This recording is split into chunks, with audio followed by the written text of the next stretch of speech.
This podcast is sponsored by nobody. Hey dudes, this is Miss Misery of Movie Massacre, and you're listening to Tommy Throwback Kovac on Splat from the Past. Tommy will come anywhere. Hey dudes, welcome to Splat from the Past, the only 80s themed horror and sci-fi show where things can get totally radical. Now today, I will be welcoming a Renaissance lady of horror. She was recommended to me by Miss Misery last October, and it's taken nearly a year to get her on the show. I'm talking about Maureen Whelan. Maureen is a animator. She is an actress, model, filmmaker, consultant, comic book artist, you name it. I mean, she does it all. I'm going to have her on the show to talk about all that stuff today. Mostly talk about horror, obviously, because we're both huge horror fans. And it's going to be a great conversation. She fucking cracks me up every day on Facebook. She's posting these hilarious memes of political incorrectness, and I just cannot wait to talk to her. So, here is my interview with Maureen Whelan. Hello. Hey, Maureen, welcome to the show. How are you today? Good, thanks. How are you? I am great. Thank you for finally taking the time to do this today.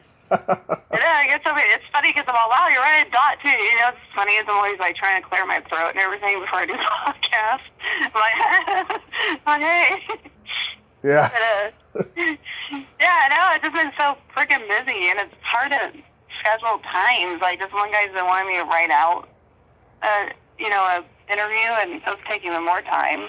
I owe it to him for, like, over a year, but because, one, I've been too busy, and two, it's hard when your product's not really launched yet.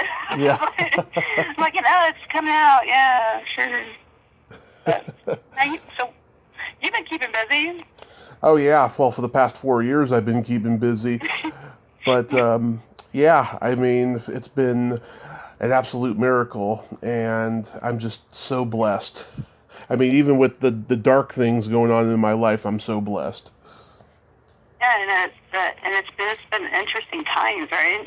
Especially the past year or so. Of now course. It's getting really intense. Worldwide. Yeah. So going back in time, I was reading, you originally began as an automotive gearhead. Were you a mechanic? Yeah, when I was in high school, I also took classes up to college, and one of those was an auto engines and drivetrains class. Mm-hmm. And there I met someone, and I ended up working at Cheap Auto Parts, which AutoZone is now. Mm-hmm. Autoed out, right? And I was only 17 when I started there. And, let's go back, yeah. So that's up in the high desert in California. Yep. I transferred to Redondo Beach. It's easier to my voice. When I was about just a little bit after I turned 19, and then I moved to Redondo Beach. Nice. I'm not clearing my throat. I lose my voice a lot. I think it's because I have like hypothyroidism. Sometimes my voice goes out. It's like it's my thyroidism, honestly. That's perfectly all right. Yeah, so there, but it's interesting because there is where I met the owner. Well, actually, a guy that worked at a little animation company, and animation is actually what I wanted to do. Mm-hmm. And it was just a small little independent studio, and I met the owner, and then I just kind of interned in the animation studio on off for a few years, and took a class in animation. I'll say, what else did I do? Simulator. Yeah. And it's just interesting how your life rolls, right? When you have a direction and you just go with it. Right. I did work in animation originally and post-production. Mm-hmm. Was that the Imagination Works? Yeah, that's it. I actually did a model of me on Turbo Squid, mm-hmm. which was a very early prototype type before scanning became so advanced. Right. And that was actually part of my learning too. It's kind of interesting. It's a good time. Yeah. I wonder how he is. He's so old now. Well, he's so old now, that's what we're going to say. When you think about it, right? Because I'm like, wow, gee, I was 19 then. I wonder how old he is. I wonder how he's hanging in there. Yeah. I tried to contact him. Oh yeah, I do that all the time. You know, I found an old coworker of mine back in December, and I reached out to her, and she never read my message, and she died in April, and I was so devastated. So sad. Yeah, I just found out like last week. How many people are dying too? That's really hard. Hard to hear. It's really creepy. Almost like your intuition, right? Like, I wonder how this person's doing. Yeah, it's really, really weird. Was working as a gearhead stressful job? No, actually, you know what's funny? Mm-hmm. Is I had a lot of sexism towards me working in automotive. Mm-hmm. I only had a couple incidences where stuff was a little crazy, and even I think there's only one really bad time when a guy threw a battery at me. He insisted on buying this one battery and kept telling me it wouldn't work for his truck. And then so I said, fine, buy it. So he bought it, and it didn't work for his truck, like I told him. Mm-hmm. He brought it back. He would slid it across the counter at me and said, you sold me a wrong battery. And looked at it and said, well, I told you it wouldn't work. He couldn't say anything. He just sat there dumbfounded. And there was another time, because it was a Redondo Beach location, and we were actually robbed at gunpoint, but the guy, he didn't until I went to the bathroom. She robbed my coworker. Oh, my God. Yeah, and so it was, he was a three-striker, and so that case kind of haunted me. It came back like years later where they were reviewing all the three-strikers, and they somehow hunted me down. The detectives did. Mm-hmm. This production company I was working at. I thought that was the weirdest thing ever, and I literally said, well, it's been about 5 years, so hopefully the guy learned. I'm not going to go testify. I didn't testify neither than the second time. The first time we testified because we had to, the second time neither of us did. Wow. I don't think I've met too many people who have been like held at gunpoint. It's got to be the scariest thing ever. Yeah, it's because it wasn't pointed at me, it was pointed at my coworker, and I just came. It's like the guy literally waited. At least he waited, I guess. And it was one of my friends, my coworker. But it was still like the guy went on a shooting rampage after, and like it's interesting, and like I just had a shootout with cops. I guess he robbed the gas station before that, shot the clerk there or something. It was a crazy case. My God. Where are you from originally? I was born in Münster, Germany. Oh, okay. But my dad was Irish in the British Army. Mm-hmm. He denounced his Irish citizenship to join the British Army when he was really young. Uh-huh. And my mom's American. So when my mom just started missing her parents when they come to America, so she went and got my American citizenship too. So I have British and American citizenship. So we came to the States when I was about 4. Wow. So you're a military brat. Yeah, pretty much, but for the British Army. A lot of people don't realize that either, and I'm actually like half Irish, like first generation of her, right? Mm-hmm. And some people want to compete for some reason about the Irish heritage. I'm like, dude, like literally my dad's born there. My cousin's still older. But my mom is actually, she's mixed. So she's half Sicilian, but was raised Sicilian. Yeah. My grandmother was kind of, no one really knows her heritage. She always told me she was part Cherokee. She made sure I remember that. And I think, and we don't know what that white side of her is. She's part white too. Yeah. But it's interesting, right? A little melting pot. Yeah. Yeah, generations, like throughout the years, Yeah. So what age did you begin living horror? My dad, actually, because he was Irish, dude, in the military, so he always had me watching war movies and, like, horror movies. He liked horror movies. Yeah. I think because he's probably used to blood splatters. Well, he was infantry, so it's like, hey, Dad. But he got me into, I can't remember the first horror movie we actually watched, because he had us watching them when we were young, in long war movies, and MASH. But, Yeah, I just remember that, and I remember loving Amazing Stories, and that's what got me into animation, because there's a lot of, like, effects in that show. My first movie that really was probably one of my favorites was Hellraiser. I just like the characters and everything, and concept, and hell, torture, things like that. But that was probably my first film that I really was drawn to horror-wise. And then I didn't get into horror until 2008, I think it was. Mm-hmm. That's just because it was just one of those things that happened. Right. Because I happened to be in between jobs. Mm-hmm. And I was working at my friend's claymation, or I would stop animation company. Right. I was working with After Effects and doing just some basic Photoshop work. Yeah. And also doing some movements on the characters, Right. But my boss, the owner, his friend was Patrick Richard Obel. Mm-hmm. And he would come in here and there, and he's like, I just had a lot of post-production contacts at the time because I worked in post-production for so long. He's like, I think you'd make a good producer. I was like, okay. And so he had like a little tiny flasher flick that Art Fisher from American Horror took. Right. He has it. But yeah.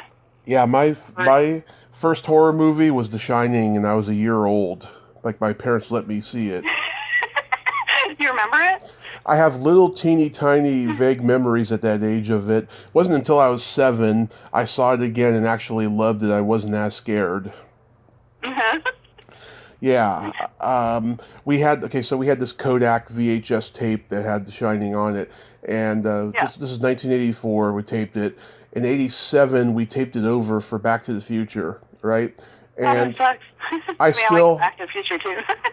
Yeah, I still have the tape to this day. If you rewind it way at the beginning, just before the PG graphics for Back to the Future come up, you see Shelley Duvall talking to the doctor, and it is spooky. Oh, that's funny. Yeah. You still the tape didn't wear out? Okay, so I watch it maybe once a year because I don't want it to wear out, because, I mean, it does have a lot of tracking and what have you, but no, I still have it. That's pretty awesome. Yeah. All my old cassette tapes wore out. Yeah, it's a very special tape to me. That's so cute. Yeah. Hold on to it. I think it's cool. Yeah, VHS tapes, rewinding things, reading. Yeah. So what are your favorite horror movies? Like a list? You have a list? Wait, say that again? You have like a whole list of your favorite horror movies? I mean, I like a lot of them, but it's like I really, like I said, Hellraiser is my number one. I think Near Dark is another one. Mm-hmm. I like cheesy horror also, like there's Bad Taste. Yeah. There's I actually like Lloyd's Poltergeist. Poltergeist, I think it's called. So I like some of the cheese stuff too. I think Exorcist, of course, everyone I think likes. Freddy Krueger, anything. Yeah. Of course. It's like funny because I think because I watch so many different things, and sometimes an old movie will come on. I'm like, oh yeah, I totally love that movie. Or just be random things like which isn't horror, but war games. That's so weird, right? Yeah. Computers. But Mad Max. Yeah, I forgot about that. Shocker. Remember Shocker? Oh yeah, with Mish Pileggi. Yeah. Excuse me, I just choked. But yeah. Yeah, I mean, I love the original Friday the 13th, Nightmare on Elm Street 3, Dream Warriors, Reanimator, this very obscure... Oh my god, Reanimator, I love that one. Yeah, this very obscure Charlie Band movie called The Alchemist. It's a black magic movie, I love it. The original Dawn of the Dead, Creepshow, Dracula 1931, Vamp, The Howling, Phantasm, Madman... Sleepaway Camp, Return of the Living Dead, The Evil Dead, just stuff like that. Cemetery, stuff like that too. Which one? Pet Cemetery. Oh yeah, love Pet Christine, Sematary. I love that too. Yeah. Oh, all the Carrie, all the Stephen King stuff. Dead Zone, Oh, that's throwback too. Silver Bullet. There's a lot of good ones. Yeah, I like a lot of the older films. Like I do, like the newer ones too. But I can't really sit there and tell you because I watch them. I'm like, oh, that's cool. That's a good one.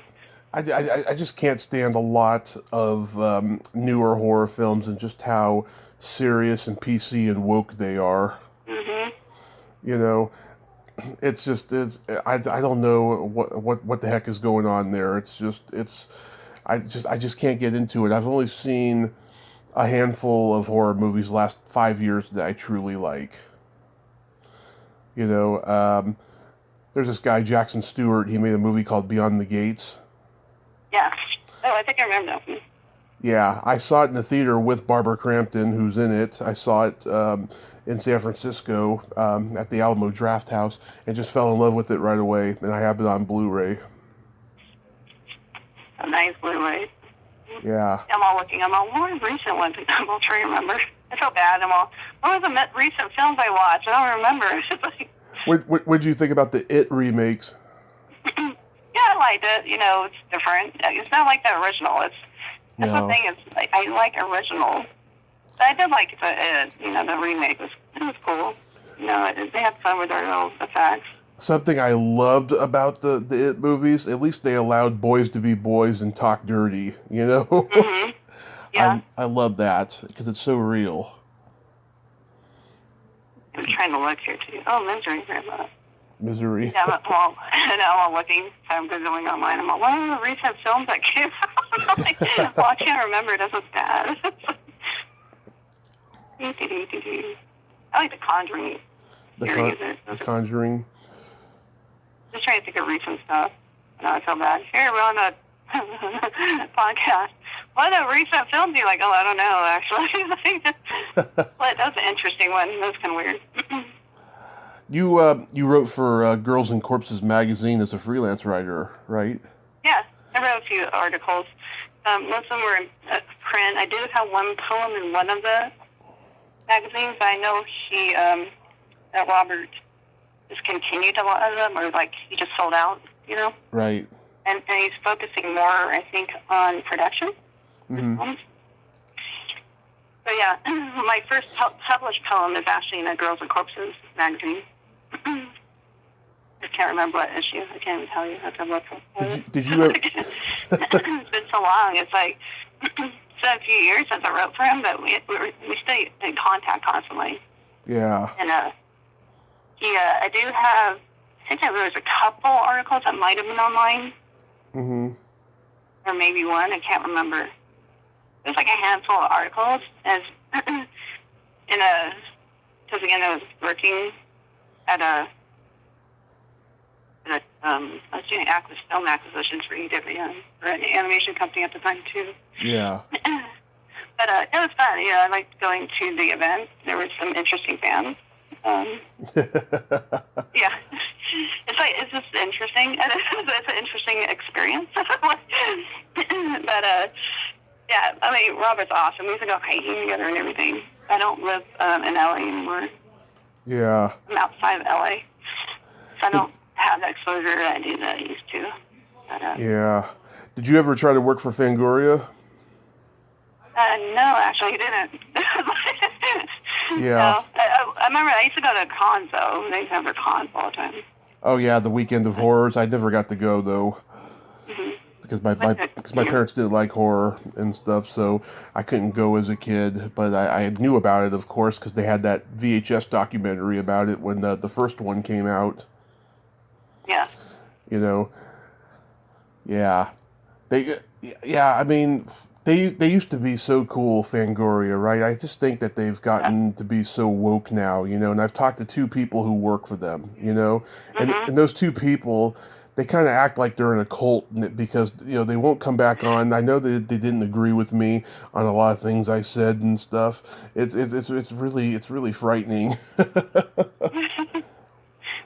Yeah, I knew people that wrote for him too, and And unfortunately, they're not anymore. But I know I went through a lot of changes, nervous and stuff that happened. But Oh, yeah. But everything. I personally haven't experienced certain things I hear about or see posted online because everyone wants to posting on things online now. But Yeah. yeah, it's I just really honestly just focus on girls and corpses, and plus I have a certain writing style. Mm-hmm. I mean, I don't mind doing. I have written other articles for other publications that more geek stuff. Right. There was a music festival I covered once for a music publication, and I can't remember what it was called right now. Yeah. And I did have stuff on Digital Producer magazine and stuff like that. Like I can write basic, normal, I guess, articles, but I prefer to write kind of Gonzo style, which is kind of more, I describe things weird and it's right first person and describe things a little differently. It's a little more twisted, I guess. As opposed to general articles where you have to kind of follow a format. Mm-hmm. And like keep everything, I guess, just a normal written sentence. I don't know how to explain it. This is a different type of writing. Because even like, this is how I write. So I do have a short story in Raina Young's book. And it's, it just came out, and look at me, blanking in on a title. Yeah. Hi, Raina.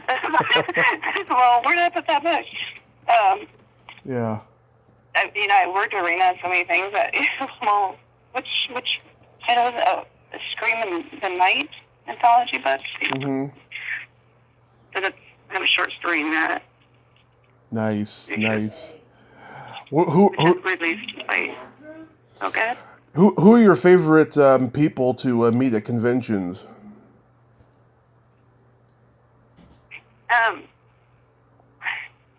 I'm kind of a geek. I like people I can have conversations with. I like tech people. I think because, again, going back to my tech background, because I worked in post-production for so long. Right. And then acquisitions and dealt with digital media and stuff and digital formatting. Mm-hmm. I got used to going to conventions and even animation. I got used to going to conventions for that also. Right. The graph and CES and stuff like that. So I like to nerd out and learn about products. Honestly, and I do like going to horror conventions, and because it's a small clique when you get to know each other if you're indie. Yeah. Like catching up with people I haven't seen in a while. Like I haven't seen them in a long time. Or Jessica Cameron I haven't seen in a long time. Right. Just little indie people you bump into every once in a while, and and it seems like they're just little family reunions or something. Like, oh hey, yeah. You started way back when too, but I do. Let's see, because I did meet Clay Barker at one. Yeah. Just as a meet and greet, really quick thing. Right. You won't remember me ever, but it's like Yeah. That was cool.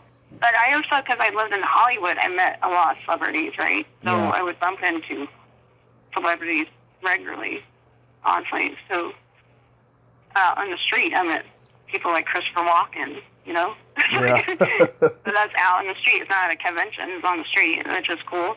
And, so you meet random people out and about. But at conventions, it's more just catching up with fellow creators, I think, yeah. Yeah. Well, yeah. I mean, I've had mostly 99% good experiences, both on the podcast and off the podcast with the people I've met. I've only met like maybe a handful of jerks. That's about it. Yeah. In the horror star world, yeah. I mean, I started distancing myself from the popular horror community about a year or two ago because I just didn't like the way things were being done. You know, they got these managers who, you know, were basically volunteers at conventions that, like, you know, jumped through the hoops and became their handlers and their booking managers, and they're just abusing their power and shit. So I just started, you know, talking to people of other genres, you know, and it's been a lot less stress. But, you know, Halloween coming up, when that happens, you know, then that's when I really go nuts with horror. But yeah, it's funny because I've never had a manager. I've always, you know, pitched myself, or usually people just come to me and ask me. Yeah. And I'll think about it, and then if I have time, I'll help them on a project or something. Mm-hmm. But I've even had, like, I had one manager friend I talk to often. I haven't seen him in a long time, though, which is Matt Thiessen. He has a few people under his wing. But he's always telling me, he's like, you don't need to be managed, because I just was able to do things. I guess they're good for negotiation rates and stuff. Right. So, because I had to deal with, well, actually, my director, Patrick, and I dealt with a manager. Right. Two for a couple of actors. I don't think Raina is actually, I don't know if she's dealt with managers for actors, but yeah, I think for some reasons, you know, for some purposes, they are good for negotiating rates with people. Yeah. And for booking if someone's busy. But that's probably why I don't have one, because I get busy. I don't know how to think about it. Well, they're just yeah. they're just a power abusing. You know, they're like Daffy Duck. He's mine. You're okay. Yeah. He's mine. Go, go, go. You know. It's just, it's really weird. Sorry if you don't get that reference.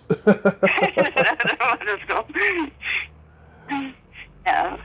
Did you hear? It's a different world. Like, some people, I think, probably need them or for different purposes, you know? Mm-hmm.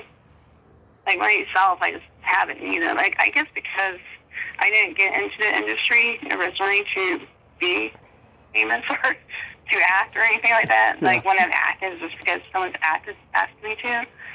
Like, you know, I've been in a couple of Rena's films. I was in Patrick's films, their first film. But I was in a couple one that wasn't released, which was Bring Me Ahead of Lance Hendrickson, which I really wish I would have released. But it's been years. I think it might have gone shelved, I don't know. Yeah. And then, I was in a couple of documentaries and stuff. But it's not my thing. That's not what I want to do. Right. Yeah, did you hear about that Batman comic book that's coming out where Robin is gay? Yeah, I heard about that. Yeah, why when you look back at it, you're like, you kind of thought about that when you're younger, and you're like, oh, it's different, you know? It's like, oh, not Batman, Robin. I'm sorry, the other one. Robin used to think about her age. Yeah, it's like, what the fuck? I mean, just everything have to have, like, a politically correct woke message? I mean, why can't we have fun anymore, you know? Yeah, it's going to be interesting. It's going to be interesting for filmmakers, right? Because you got to be more careful now. Oh. There's a lot of sensitivity going on. Yeah, I say fuck the sensitivity. Yeah, and I'm like thinking, it makes you think back, too, because it's like, oh, what have I done that's offensive? You know, that's out there. You know, it's like, you see people like, you know, actors that were doing well on a show or something, and then somehow they get pulled from a show because some tweet they did, like, years ago. Right. That they thought was funny, right? Right. But, yeah, it's just interesting. Like, God, I don't sound good. And you can't really, like, how are you going to go through all your tweets and delete everything? Yeah. I'm going to pay someone. It's like, it should be illegal to, like, you know, retweet other people's stuff. You know, I'm hoping that they lose that feature eventually. Mm-hmm. They just need to start being allowed, letting people delete their tweets from years ago. Just even like Facebook bothers me. You know what bothers me about Facebook? Mm-hmm. Is like your messages always stay. You can delete it on your side, but it won't delete on the other person's side, right? Right. That's annoying. Like, you should be able to just block or whatever and have your stuff go away. But there's a lot of people get weird. It's like, get a little devious. You can make someone mad and they'll dig something up. You're like, oh, that's cool. Let's find out a reason why I don't want to be famous. Can you imagine you get famous and all of a sudden someone digs some shit up from personal conversation or where they might have started it, right? Right. I want to be known, but I don't want to be super famous. Yeah. You know, I decided, you know, I don't want to be famous. I want to be known. I want to be respected, but not, you know, super famous and stuff. And I'd rather hang out with, you know, famous people than, you know, be famous themselves, you know. It's much better that way, I think. And you fucking make me crack up every day with the memes you post. Yeah, I'm so glad. You know, it's funny too, because I do it out of boredom, and you know, it's my way of just zoning out for a bit and checking out. Yeah. People think I'm on there like just wanting to chat all day long. It's funny. I'm like, why are these people popping up on my feed? Random people, like, you know, dudes, right? I think I was having that conversation where I get like random. I'm like, dude, I'm not here. They guys would be like, hey, how are you today? I'm like, why am I supposed to respond? Like, yeah. like, that, like, yeah, I like memes because they help you check out. And it's just like, I don't feel like typing anything. I don't feel like responding. You know, I just want to read something and post it. That's it. I just want to read your post. Yeah. And laugh a little bit. And some, you know, I got dark, kind of sarcastic humor. So if I find it entertaining, then hopefully someone else will too. Oh, yeah. I do every day. It's friggin' hilarious. I have another friend, Lisa Perez, who does the same thing, and she can post, oh God, just the most sick and morbid things. You know what's funny though is I'll sit there and like, man, I get more likes on my freaking memes than I do on my own projects, on my own shit. Same here. I'm like, oh cool, thanks. Same here. It's like, right? You're like, oh cool, awesome, thanks. Well, at least you like my memes. Yeah, well, I learned. I learned this new phrase. It goes back centuries, you know, to the God times. A prophet is never a prophet. A prophet is a prophet except in his own home. Well, that's funny. Yeah, well, it means that, you know, his friends and family at home are skeptical of the God that everyone is praising him to be. You know, in terms of celebrity and what they're doing, you know, publicly, you know, public figuring, I should say. Yeah, and so some people you see them post all day long about themselves, and I don't know. I'm weird about it. I'm like, okay, cool. Here, let me talk about myself for a minute. Okay, cool. Move on. You don't have that narcissistic gene. Yeah, is that what it is? Is that what I'm missing? Well, you know what's funny is like, because I'll add people that have a bunch of friends in common, right? Yeah. And then, and I'm sure you do that too, right? Of and then all of course. a sudden, I'll have, like, recently some guy asked me how I knew someone, right? Right. An actress. I'm like, well, I produced a film she was in. I also acted in another film she was in. Oh, funny. It's like, right? Yeah. But, you know, they don't pay attention. They're like, oh, they try, it's such a weird trick. They try to hit on you. You're like, oh. Yeah. I just thought it was so funny because I'm like, how do you know her? Well, I don't know, because I worked together. Like, I don't know. It's like, who cares, you know? I'm like, here I am in the shadows. Yeah. I'll just go over here in the shadow again. Bye. So you directed mostly shorts, right? Yeah, I only directed shorts. Yeah. Do you enjoy it? Let's say it again. Do you enjoy directing shorts? I do, but I realize I prefer a small crew and not many actors. Yeah. Yeah, it's just I don't like drama, and sometimes it can become drama, and it's just being on set when, you know, on different projects in general. There can be a lot of drama, and I'm just over drama. Yeah. So my last, so I did a few shorts. I don't know if you looked at them. Some of them I play on my station I work at, which is KBZ TV, and actually do programming and choir film content for it. Right. It's got a Roku channel, and I have Rena's Miss Misery Movie Massacre on that play every Saturday night. Mm-hmm. But and I plug in shorts after it. Yeah. There's room, timing wise. But yeah, it's so the first short I did when I was still gung ho about being an independent film producer, a filmmaker. Right. And it was fun. I had a good time. I make friends, and it was years ago. So the camera wasn't the greatest, but Right. cool. But the second short, my friend Andrew, I call him Andrew, no, wrong. His Andy. He's in a few films. He was actually in. He was in Suburban Count, my first one. He's funny. Mm-hmm. With my old neighbor. Then I had him. He said, let's do another film. I'm like, man, I don't want to deal with a bunch of people. So I sat there and thought about it. And that's a sin that cannot be forgiven. It's actually a poem. Right. And it's a dark poem about a guy who commits all his 10 commandments in one day. Yeah. So I wrote that out because I'm like, oh, cool, I can just use him. Right? I just want one person. Don't have to deal with anyone else. I can put myself in it if I have to, right? And I did. It was just like easy. Like, okay, it's easy. Right? Just simple. Right. Rena and I, with Mars, one day decided to shoot. Like, really, it was like within hours. This one film, for the M is for whatever. It's one of those anthology things where you, I forgot what it's for. Yeah, horror anthology. Usually, like, what am I trying to think of? What was it called? It's the ABC, the stats or something like that. I don't remember what it was. I think that's what it was.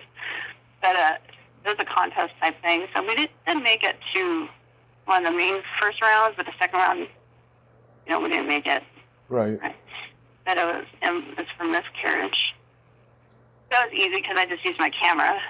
Because I have a little G2, which is a little tiny DSLR. Yeah. I have. With just a basic light. Some things you can do with basic lighting. And some stuff I just got bored and would shoot footage. Do you like acting? Huh? Do you like acting? I don't like remembering lines. Yeah. No. If I can do improv, I don't mind improv. I can do improv, especially if it's just me, being sarcastic. I did improv, and that Bring Me Ahead with Lance Hendrickson, which was cool, and it has Tom Thomerson was in the scene. Mm-hmm. But he's fun to play off of. And but I prefer improv because even when it's like Raina, she for her film, which is on Tubi. Yeah. A Nightmare to Remember. Yeah. She had me act in it, and she originally gave me like the script. Excuse me, I just belched. Ladylike.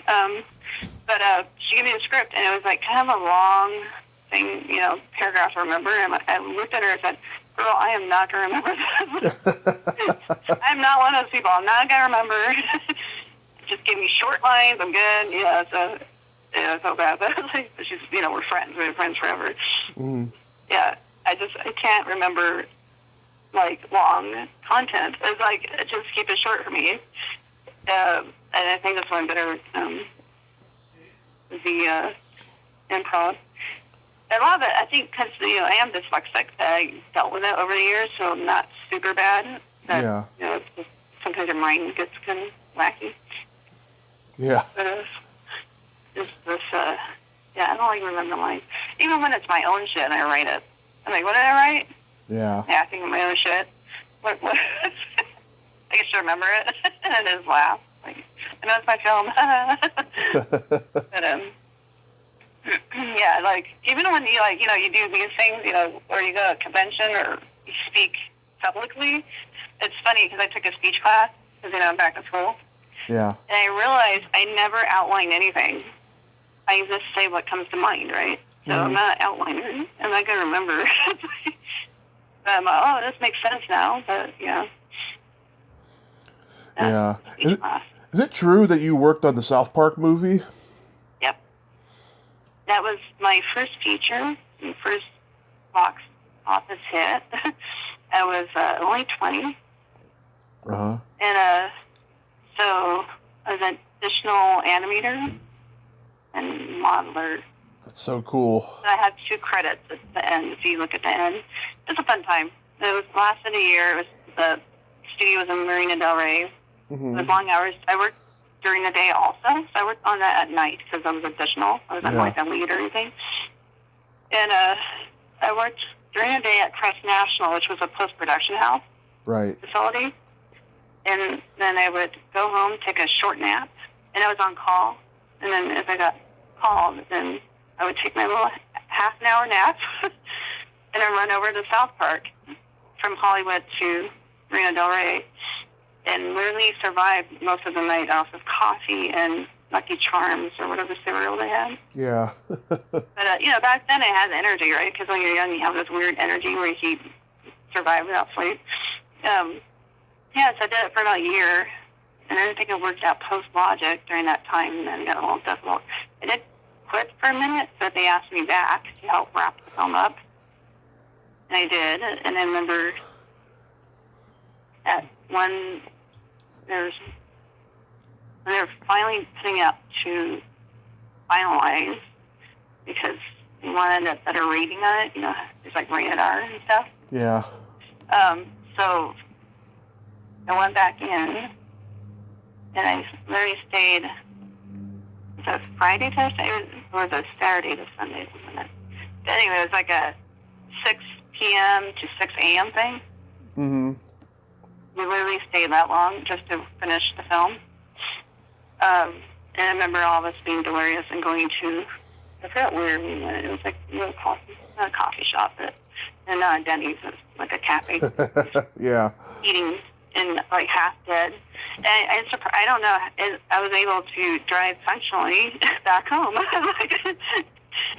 Fascinating how you can do that when you're young, right? I can't do that today. Yeah. But yeah, it was a fun time. They had a couple fun parties, like we'd all meet up sometimes at different bars, and I remember because I did talk to Trey and Matt a lot back then. I don't anymore, but they're my bosses. So did you know Toddy Walters? Toddy yet? His ex-girlfriend. Yeah, a colleague of mine interviewed her on his podcast just recently. Yeah, that's actually what's funny because I was thinking about that because I remember going to one of her shows because she used to sing. Yeah. And it was fun times. She was sweet. She was really nice.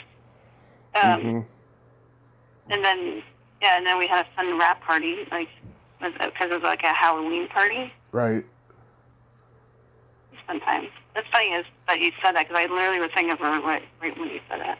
Yeah. I don't know what happened to her. Avatar. Yeah. When you were modeling, did you enjoy that? Did you get hit on a lot? So when I was younger, the first photo shoot I did was I was 19. Mm-hmm. Again, when I moved to Redondo Beach.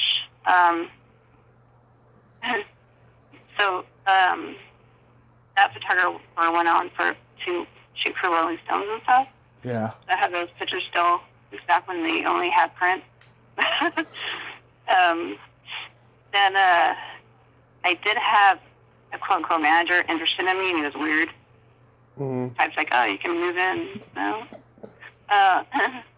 Because I was focusing on, I really wanted to get into animation, so I didn't focus on it. And then years later, when I was working at DEMA, it was a training center for visual effects and animation. Right. I was out and about at a club, and I got recruited by band models. So I went in, they were literally around the corner from where I worked. Right. Coincidentally, so I signed on with them. But I honestly didn't have the time to even go on these auditions or anything because I worked a job. It wasn't my goal, right? So I did my Zed card and all that and kept in touch for a bit, but eventually, because I wasn't going out for auditions, I just didn't have time. They had to drop me. I didn't care. But it's funny because then they were part of that wave of modeling agencies that kind of got hit by the government for, I forgot why, but a lot of them got hit for different reasons and shut down, right? Yeah. The smaller ones did, because it was back in the day. So that time I was actually only I think I was 24 when they recruited me. So I was actually considered kind of old then. Yeah. I had to stop and focus on doing what I was doing, and then I ended up later in my late 20s, because of my face, getting recruited by Fulter Clothing and doing a runway show at a tattoo expo. And that was interesting because some of the girls were weird. But, then I met Rick Garcia, who's a photographer there. Right. And he got me back into modeling. So all my credit for going back into modeling as a quote-unquote alternative model, because I had tattoos at the time, because before I wasn't able to, right? Right. He got me back into modeling. So I did it for a few years. And there was a time I was doing it almost every other weekend. It was fun. It was interesting. Unpicked, but what are you doing, right? Yeah, and then, I wasn't going to be a nude chick. I wasn't going to leave, you just end up with a bunch of pictures and then doing shows or whatever. But, yeah, so I did it for a few years and kind of stopped. I literally stopped. I was like, oh, okay, I'm kind of over this now. Yeah. Cool, fun thing to do, because I did throughout, I think, late 20s, early 30s. Right. Okay, I'm done. It's cool. Then people would ask me, to still model here and there, but I just have no interest. I keep thinking one day I'm going to lose weight. You gain weight over the years, right? I'm all, oh, great, I got that weight I gained. I lose. Maybe I'll take pictures of me, and I don't know. Maybe I should do it before I get too old. Yeah. So I hate to sound like that guy on Facebook, but how do you know Raina? I don't know Rita. Yeah. We originally met at a convention. Back in the day it was small, indie horror clique. Right. And I remember she wanted to interview me. This is funny. Because she had her show, right, where she would interview people. Right. And I would always run from her. Because I actually hate being on camera, by the way. Yeah. And, so I literally ran from her, and she would chase me.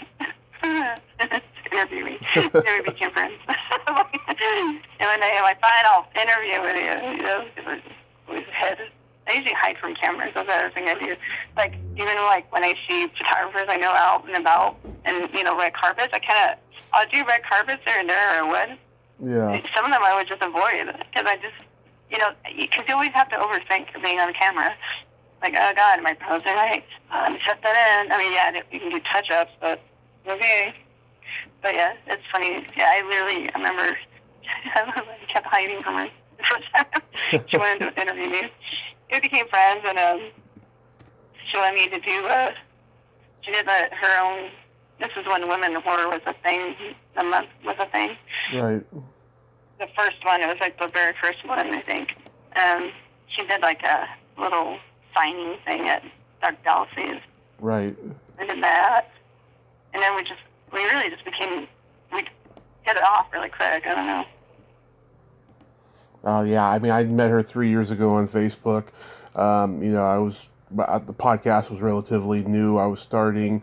I wanted to talk to horror hosts, right? And I knew I was going to click with her because she was from the Bay Area like me, and we're the same age. She's a month older than I am, and Yeah, we just completely clicked. She loves my raunchy humor. She um, is a huge supporter of mine. And I love making her laugh, and she's just been a wonderful person to me. Yeah, she's an awesome chick. She's like my best. I call her my horde. She's my horde. She's like my horde bestie. Mm-hmm. She's like one of my besties. The bestie of mine. But like, people don't realize like she and I actually like I am each other every freaking day. So she was my bestie. I was like, do you talk to her? Yeah, like literally every day. Like, I am each other all day long. It's funny because it's the other day she left me a voicemail, like a voice clip. I'm like, oh my god, it's your voice. This is the thing, a voice clip. Yeah. But, yeah. Yeah, I mean, I want to be a horror host. I made an attempt to do a pilot a couple of years ago, and fucking my now ex-friend, who was my mentor at that time, he pulled out as producer, and it fucked everything up, so it didn't happen. And then me and this other friend of mine, she's the head of a cable access company up in the Bay Area, and she's been MIA like all summer. I don't know what she's doing, because I was going to say, hey, let's try it again, and we shall see in the future. We shall see. Are you wanting to review Orderly? How are you going to do it? I'm going to host. I'm going to tell dirty jokes. I'm going to interview people, and I'm going to present a horror movie. Okay, that's cool. I like that concept. Yeah. And all you need now is just a camera sticking in front of your face. My persona on the podcast, Tommy Throwback Kovac, the perverted incel fanboy. Yeah, are you going to dress up? I'm going to wear, one of my horror shirts and the hat backwards and sunglasses like I always do, and shorts, And yeah, it's going to be a good time. I just don't know when it's going to happen, but hopefully it will happen next few years. I don't mind turning 50 and acting like a kid, Because all about stay young, right? Yeah, I'm 38, but I don't mind, getting older as that persona. I love my juvenile sense of humor. Yeah, I honestly don't feel like my age. I just turned 45. Wow. I don't even feel like my age. You're 45. You look great. You look like you're 30. I'm really a vampire. No, I'm kidding. I'm undead. But, yeah, no, my body tells me I'm like, yay, thanks. Falling apart, that's all. My body's falling apart. So tell me, what are you going to school for? Oh, paralegal. Oh, paralegal? Mm-hmm. Yeah, it's basically when you work in the corporate industry, right? Mm-hmm. World forever. I usually do production management, post-production management, but in post houses. Right. So if you go outside your little realm, right? Yeah. Look for work. It's really hard. And even with film acquisitions, I had done that on and off, right? Mm-hmm. So when I moved out of LA and looked for work, it was really difficult. So I sat there and thought, what else could I do? And I actually was working at a Harley shop for a bit. Yeah. It was a friend of a friend. Now he's a friend. So I was working because I did auto parts before. So to get back, I really was working at doing parts again, but at a Harley Davidson repair shop and a hot rod. It was like hot rod repair. Right. For a bit, and then luckily, because I was involved with a film festival they had around here. Yeah. I met the owner of the little station I'm at now, and then I started working there to get back into the industry type stuff. But anyway, it was hard as fuck to find a job outside of the industry because I literally am a career industry chick.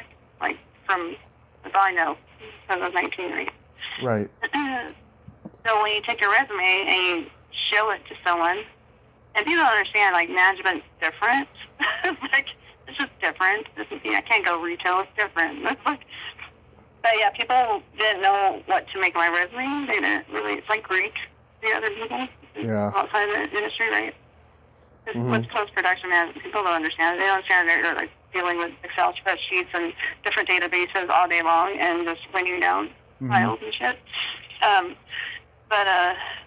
Yeah, it was really difficult. So I thought, what else can I do? And then I realized, because I dealt with contracts a lot too, especially with acquisitions.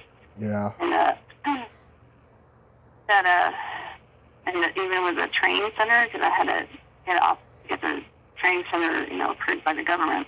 Yeah. But I just decided to do the paralegal thing. Because I worked so much throughout my teenage and 20s and all that I didn't have time to really focus on school. I took classes here and there, but I never had a chance to really get an actual degree. I had certifications here and there. Yeah. But and because it's kind of like a bucket list thing. Might as well just do it. So yeah, I go back to school for paralegal. This is like, these people know what that is. I on that, say it. You know what I mean? It's like, you don't know what paralegal is. Post-production management, people don't really know what that is. You don't know what it entails. Like, I don't know. So I did that. I did do a lot of bucket list things because I was diagnosed with brain aneurysm and ruptured like 4 years ago. Oh, wow. Is it 5 years? You survived a brain aneurysm? Yeah, I have a ruptured brain aneurysm on the right side of my brain. So I have a friend who had that too. Yeah. Yeah. Oh. So it's to the area and how small it is. My neurosurgeon doesn't want to operate on it because it could actually fuck me up more, right? I can have like many strokes. So he's just hoping it stays stable. So right now it's been stable. Mm-hmm. That's why I'm really boring as fuck now too. And like, this is why I try not to stress out on things. Because I can't, because I want things to fucking grow. And the rupture rate for a small one is like 1 or 2% a year, right? So yeah. Not a lot, but there's a possibility. And on the left side of my brain, I have, it's called Trigeminal Neurologia, which is another rare condition, which was diagnosed right after it because there was pain from that caused my primary doctor to have me have an MRI in my head. So on the left side of the brain is a looped artery that presses on the cranial nerve. Uh-huh. So whenever I stress or, anything high blood pressure-wise, it'll press on that nerve. And it's like the worst pain ever. So now I have to be on anti-nerve pain medication for the rest of my life or until I get brain surgery. Both things require brain surgery eventually. But, the disease is actually known as a suicide disease because a lot of people can't handle the pain. So half the times I'm like, most of the times I'm functional but in pain. There's another thing like I told you, like some people bother me about things, especially like my comic book. I'm like, dude, I'm gonna release it when I want to. It's literally, that's why I can't stress on things. It's like when it's ready, it's ready. I don't know. But those are the two main things health-wise going on that I have to be careful and not stress out about. Yeah. Oh, God bless you. A lot of things in perspective.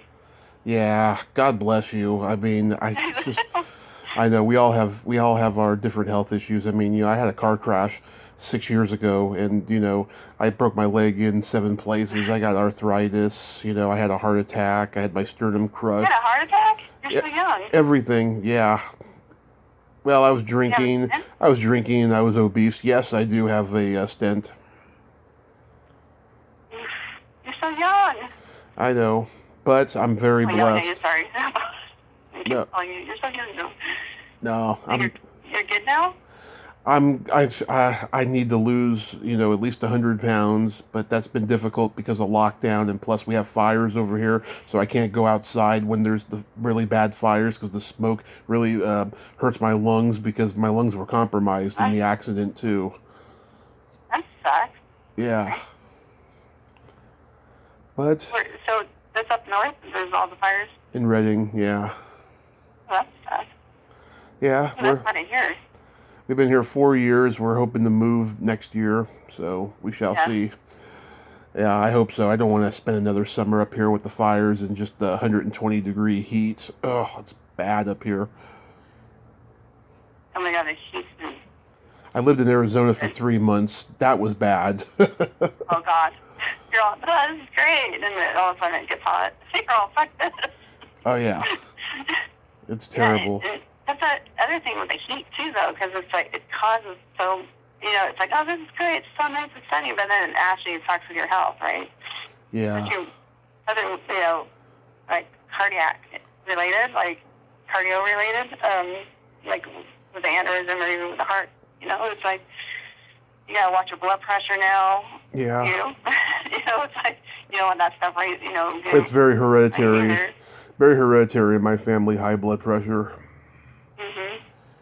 So where do you think I moved to? Your guess is as good as mine. We have no idea. We're looking. I mean, we thought about Modesto, but that place is the armpit of California. It's there's nothing over there, but we shall see. We shall see. Hard too. I live in that mood. I'm tired of fucking heat, man. Yeah. It's gonna kill me. Like I keep saying that, it's gonna kill me one of these days. But I don't know where to go that's cool anymore. Over here, I don't know. Where are you at? I'm in Cali. I'm in Southern California at the high desert. It's called the high desert. That changes that on the way to Vegas, but it's hot as fuck here too. It gets really hot. Oh boy, that's all bad. Not as hot as Palm Springs, so it gets pretty damn hot. Yeah. And it's just like, like you said, 100. It's like, what the fuck is up with this 100 and whatever the fuck heat? Yeah. My AC was broken for a while in my car. I'm like, I'm gonna die. I'm just gonna die in my car. I'm gonna drive down the freeway and my aneurysm's gonna rupture just because it's fucking hot out. It's just crazy to think about. Yeah. Ooh, yay, what a way to go out. It's like, you're gonna cause a car accident and die. Yeah, it's like, things you think about, right? Especially when you get older. Oh, yeah. Yeah. But saying that, it puts things in perspective, right? You're like, yep, mortality. Yeah. Mortality, definitely. Mm-hmm. So there's this... You have a bucket list, too? What was that? You have a bucket list, too? What's that? Bucket list? It's like things you do before you die. Oh, bucket list? Almost morbid. Oh, hell yeah. I mean... Yeah, there's a lot of things I want to do. I have a script I wrote, a horror movie I want to get made. There's other horror movies that I have in the back of my mind I want to make. I want to produce them. I'm a type A personality. I can't direct. I can definitely produce. There's stuff like that. There's people I want to hang out with in LA that I've interviewed that the pandemic is preventing that. I could have met them last year and this year by now if this fucking pandemic didn't happen. And yeah, lots of stuff. Yeah, the pandemic, the lockdown just screwed up a lot of things in life in general. I've reached nearly all of my bucket list interviews. I have, a few more left, and I think they're going to happen. I'm very optimistic and hopeful. I think they will. Yeah. So there's this secret silly game that I like to play with my guests. This is a series. Smart. This is a series of silly slumber party questions. No win or lose, just pure dorky fun. And Great. how this works is I ask the question, you answer it, and then you ask me the exact same question and I answer it, and you can comment on answers. Okay. I'm done. I gotta remember things. No, they're easy. This is a test. My brain got fried out by tests, right? Like finals.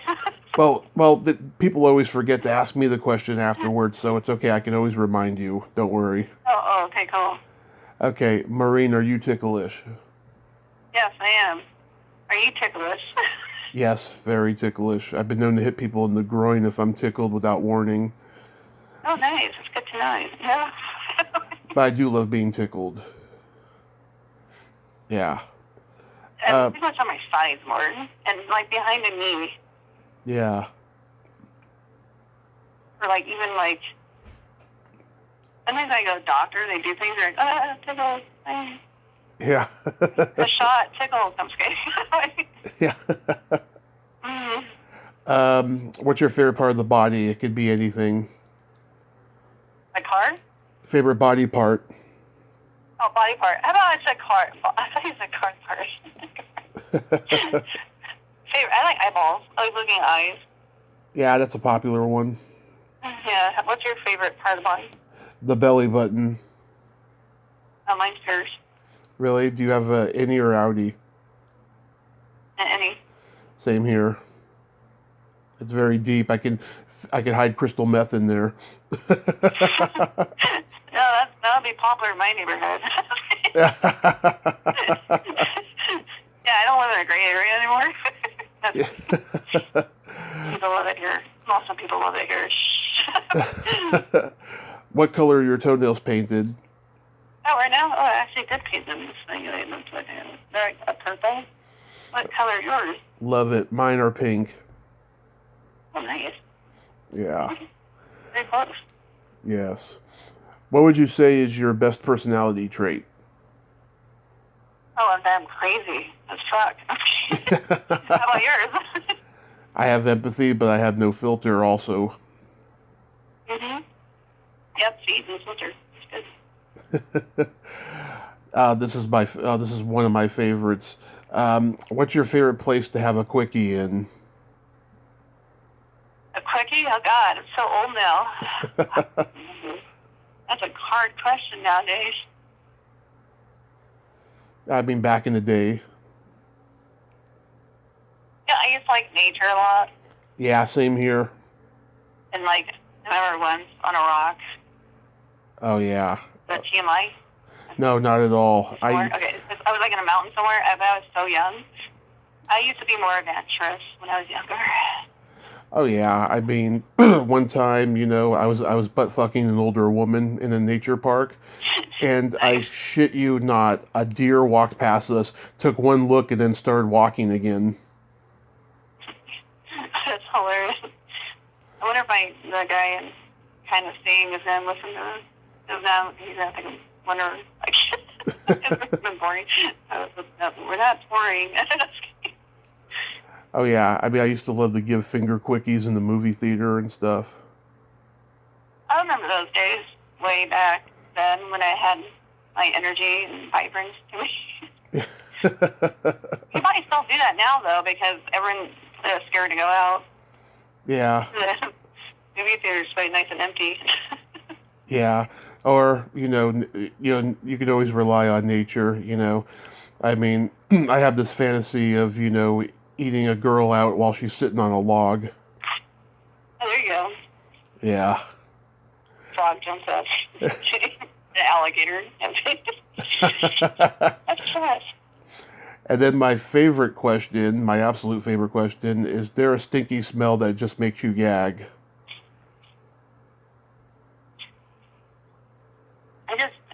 In general, I just can't stand, I can't stand the smell of other people's vomit.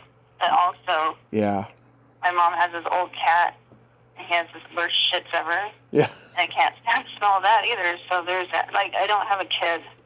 Yeah. I'm not a baby person either, because they smell, well, babies smell weird too, though. Oh, yeah. We all know that. Anyway, that's not great. Babies smell weird too. And then for me, it's either... Yeah, what's yours? either farts or feet. Stinky feet. Yeah. I dated a guy once with a foot fetish. That was weird. Oh, I have a foot fetish. Oh, you have a foot fetish? Yeah, I like them clean. Like feet. I like them clean. I mean, if they're a little smelly, that's fine. But like, if they're really, really bad, mostly guys' feet. I don't like. But yeah, I mean, if they're really, really good, then I'm in ecstasy. It's like when you go to the gym and there's someone that always smells, and you're like, what the fuck? Exactly. I have jokes for you. Okay. You know the difference between a golf ball and a G-spot?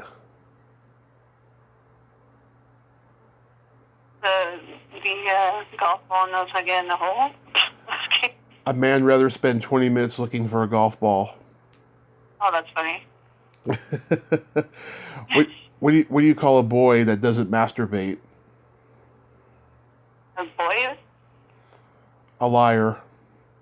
Oh, that's funny. Innocent. Now that I've gotten older, I've cut it down to 2 times a day instead of 5. Oh, that's funny. Yeah. And then here's another one. How do you make your wife scream twice? Don't wash the dishes. You fuck her in the ass and then wipe your dick on the curtain. Oh, God.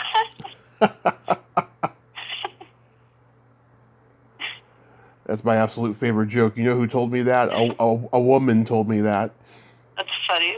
A woman comedian. Yeah. That's funny. Well, Maureen, this was a lot of fun. Thank you for finally doing this. Oh, you're welcome. Thank you for having me. It was fun. Absolutely. And maybe one day we'll all be able to go to conventions again. All meet each other. Yeah, I sure hope so. And I hope you enjoy school and don't study too hard. Have some fun. I'll try to. I know I'm like debating on. I have 3 classes and debating on if I should drop one because it's actually going to be on campus. Yeah. I don't know yet. Good times. Well, you have yourself a great day and stay safe. You too. Thank you. Have fun. Okay. Bye-bye. Enjoy yourself. Bye. Well, there you have it. Maureen Whelan. Ain't she a sweetheart? Oh my God. She's so modest and so sweet and so naughty at the same time. I enjoyed talking to her. Well, until next time, this is Tommy Throwback Kovac saying there's no shame in living in the past because the present sucks. Later, dudes.